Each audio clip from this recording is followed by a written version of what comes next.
saudara, betapa besarnya kuasa perkataan itu. Kata-kata baik yang kita dengar, kata-kata positif yang kita dengar setiap hari itu membentuk pola pikir kita untuk maju, membuat kita bersemangat untuk hidup, membuat kita bersemangat mencapai apa yang ingin kita raih.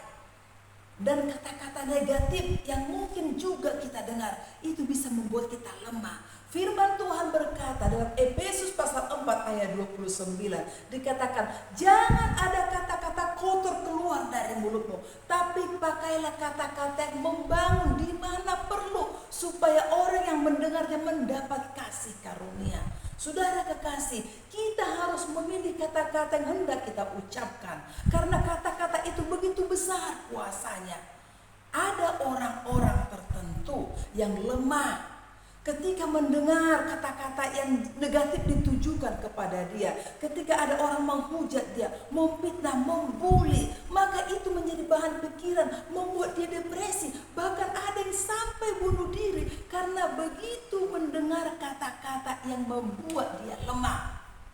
Saya pernah dengar, kita lihat pernah berita di televisi, ada artis Korea bunuh diri karena apa? Dia dibully setiap hari. Lalu dia ambil jalan pintas. Saudara, kita sebagai anak Tuhan, kita dididik oleh kebenaran firman Tuhan. Dikatakan, jangan ada kata-kata kotor, kata-kata lemah, kata-kata menghina yang merendahkan orang lain yang kita ucapkan. Kita bisa memilih kata-kata untuk kita ucapkan, tetapi kita tidak bisa memilih apa yang hendak kita dengar. Karena orang mungkin bicara sembrono kepada kita, tetapi sebagai anak Tuhan kita bisa memilih. Itu sebabnya kalau kita mendengar hal-hal yang kurang baik atau kita menilai orang, kita tahan dulu ucapan kita. Jangan sampai kata-kata kita membuat orang menangis. Jangan sampai kata-kata kita membuat orang patah hati, membuat orang depresi. Jangan sampai. Firman Tuhan berkata, orang yang beribadah itu kalau tidak bisa menguasai lidahnya, sia-sia. Apapun diperbuat, mungkin berkorban, mungkin pintar bernyanyi, mungkin memberikan hal-hal yang dia memberi dengan setulus hati. Tapi kalau dia tidak menjaga lidah, semua sia-sia. Makanya firman Tuhan menasihati kita, jangan ada kata kotor-kotor, tapi pakailah kata-kata yang membangun. Kalau kita melihat saudara kita mengalami masalah, mari kita berikan kata-kata membangun. Kalau kita belum bisa memberi secara materi, kita memberi kata-kata membangun kepada dia. Kalau kita tidak bisa memberi kata-kata bangunan, mending kita tidak berbicara, kita berdiam diri, hanya mendoakan. Karena kata-kata itu sangat besar kuasanya. Orang menganggap rendah dengan kata-kata, bicara, banyak orang asal bicara, sembrono bicara. Seperti kata orang, bicara seenak perutnya saja, tanpa berpikir. Sekarang kita berbalik kepada diri kita sendiri. Kalau kita mendengar kata-kata yang tidak enak itu membuat kita patah hati, mari berusaha jangan mengatakan kata-kata yang sama kepada orang lain.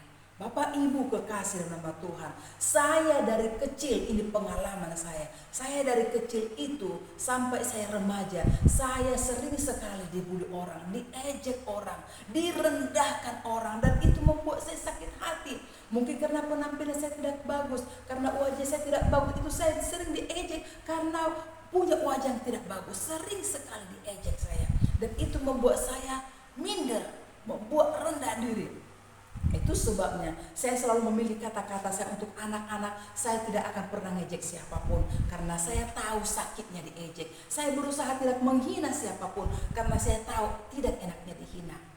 Dari kecil anak saya, ini kata-kata membangun. Dari anak saya dari kecil, dari mereka kecil, dari belum berumur 1 tahun, selalu saya ucapkan kata-kata membangun. Kepada anak-anak saya yang perempuan saya katakan, engkau anak tercantik, engkau gadis tercantik, gadis paling pintar, engkau terbaik, engkau begitu mengasihi Tuhan. Dan kepada anak saya laki-laki saya katakan, engkau ganteng, engkau pintar, engkau baik. Itu setiap hari saya ucapkan, sehingga mereka bertumbuh dewasa jadi seperti perkataan saya. Itulah kuasa kata-kata. Saya melihat betapa besar kuasa. Saya melihat mereka bertumbuh dan mencapai cita-citanya seperti yang kami ucapkan. Saya melihat betapa besar kuasa kata-kata itu. Karena kata firman Tuhan jadi seperti perkataanmu. Tuhan mendidik kita berkata begini, ucapkan firman kepada anakmu ketika dia di rumah, ketika kamu di perjalanan, dimanapun kamu berada, ucapkan kata-kata positif. Bapak Ibu kekasih nama Tuhan, setiap hari kita menjalin komunikasi dengan orang-orang di sekitar kita. Kita menjalin komunikasi dalam rumah tangga kita masing-masing. Kita bisa memilih apa yang baik untuk didengar, apa yang baik untuk menjadi berkat buat orang lain. Kita harus memilih kata-kata kita. Kalaupun orang menyakiti kita, mari kita berpikir ulang dulu. Kita tidak boleh membalas jahat dengan jahat. Karena kata firman Tuhan, kalau orang berbuat jahat pada kita, mari kita berbuat baik kepada mereka. Di dunia yang sangat jahat ini, begitu banyak kita dengar kata-kata yang melemahkan. Di mana-mana orang saling menjatuhkan melalui kata-kata. Ditikam mungkin dari belakang, di depan mungkin baik, di belakang kita dihancurkan. Tetapi kita sebagai anak Tuhan, kita bentengi diri kita bahwa kita hidup seturut kehendak Tuhan. Sekalipun itu kita dengar, kita belajar mengampuni, dan kita tidak boleh membalas kepada mereka. Karena apa yang kita berbuat kepada orang lain, Tuhan menilai kita, dan Tuhan akan memberikan kekuatan kepada kita. Oleh karena itu Bapak Ibu, engkau yang punya anak masih kecil, ucapkan kata-kata berkat kepada anakmu. Ucapkan kata-kata membangun. Jangan menghakimi anakmu. Jangan mengatakan anakmu hal-hal yang tidak baik. Karena apa yang kau ucapkan, itulah tercipta kepadanya. Itu yang menjadi pengalaman saya. Hiduplah seturut firman Tuhan. Berikan kata-kata membangun, kata Rasul Paulus, di mana perlu, sehingga orang yang mendengar kata-kata kita itu mendapat kasih karunia di hadapan Tuhan.